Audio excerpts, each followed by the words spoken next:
Bonjour, je m'appelle Yona Valogne et je suis la responsable communication et marketing digital du parc. On est sur une fête foraine qui a été ouverte, je crois, il y a un peu plus de 35 ans maintenant. Et ensuite, qui a été rachetée en 2021 par la famille Brunet, qui a décidé justement de construire ce projet de parc d'attractions. On parle à toutes les cibles de clientèle, on a des attractions pour tout le monde. On a la problématique déjà des poubelles, donc du tri des ordures aussi.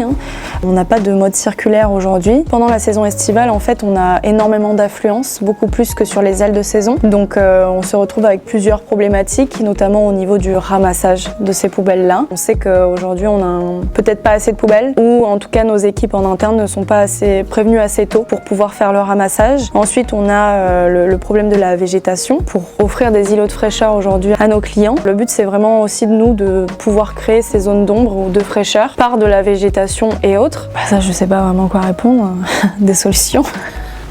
Des solutions pour permettre justement d'offrir un cadre idéal et optimal à nos visiteurs. Donc là, ça va être des solutions un peu plus concrètes, forcément, avec un plan d'action, si possible. Et c'est à vous de trouver, ouais. Je suis Maël, je suis en MMI 2 et du coup plutôt spécialisé dans le dev. Je suis un peu sur les deux problématiques. Sur la première, je m'occupe de faire avec Maxence l'interface de l'application où on va récupérer toutes les données pour les poubelles connectées. Et après aussi, je m'occupe un peu de la deuxième problématique sur la partie végétalisation, à réfléchir à quelles plantes mettre en gros dans les différentes parties du parc. Du coup pour la deuxième, c'était une ancienne fête foraine. Avant du coup les allées étaient assez larges, du coup réduire les allées et mettre des espèces de plates-bandes ou quoi sur le côté avec en gros des arbres, de la végétalisation en rapport avec les quatre thèmes. En MMI du coup on fait plutôt la partie com et visuel, donc par exemple l'interface de l'application pour les poubelles, mais aussi par exemple des affiches pour sensibiliser au tri, à jeter dans les poubelles, tout ça, mais aussi